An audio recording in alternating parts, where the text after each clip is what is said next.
Oxo, la terre. Oxo, la Welcome, terre. Oxmo. Ici, ça recrute. Oxmo Job. Salut, je m'appelle Florence. La terre, Oxo. Ah, mais faut que je parle. RH. Tapez dièse pour ne pas réentendre. Ça ne peut apporter en tout cas que du positif. Je suis Mélanie, cofondatrice d'Oxmo. Je viens plus aux soirées Oxmo. Ça recrute. Et vous? Oxmo Inside. Avec Mélanie, nous nous sommes posé une question. Le candidat idéal existe-t-il ?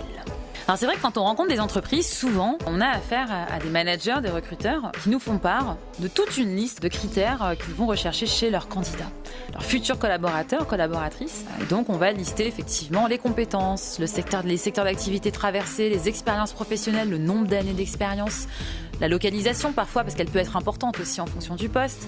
Voilà, et tout un tas de choses finalement qui feront potentiellement de la personne que nous chercherons et qui cochera toutes ces cases, un candidat idéal. Mais est-ce que cela suffit vraiment ? Mélanie, qu'est-ce que tu en penses ?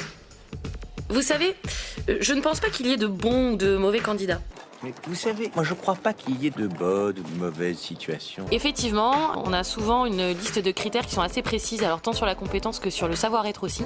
Sauf que forcément, un candidat idéal, c'est très subjectif.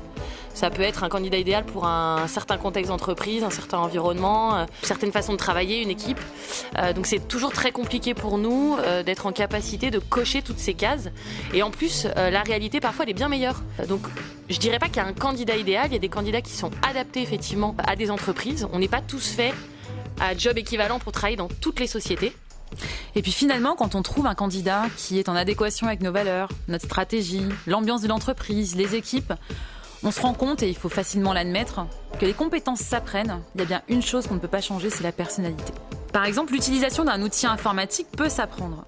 Alors effectivement, il faut avoir du potentiel, il faut avoir de l'appétence pour le sujet, mais en tout cas, cette compétence-là peut s'acquérir. Faire preuve de leadership, pour prendre un autre exemple, ça ne s'apprend pas. On l'a ou on l'a pas. Et finalement, c'est quelque chose qu'on ne pourra pas modifier chez un candidat. C'est quelque chose qu'on ne pourra pas changer. En fait, à trop se mettre de critères, on peut passer à côté de vrais potentiels intéressants pour le poste. L'idée, c'est vraiment de se focaliser sur certains critères essentiels et il y en a d'autres qu'on peut vraiment mettre de côté et qui du coup nous permettent d'ouvrir un peu le champ des possibles et d'avoir des propositions qui puissent être extrêmement intéressantes pour un poste.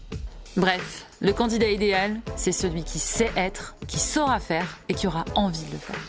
C'était Oxo, Oxmo. la terre. Oxo, la Soyez terre. audacieux, optez pour Oxmo. Enfin, si je devais résumer ma vie aujourd'hui avec vous, je dirais que c'est d'abord des rencontres.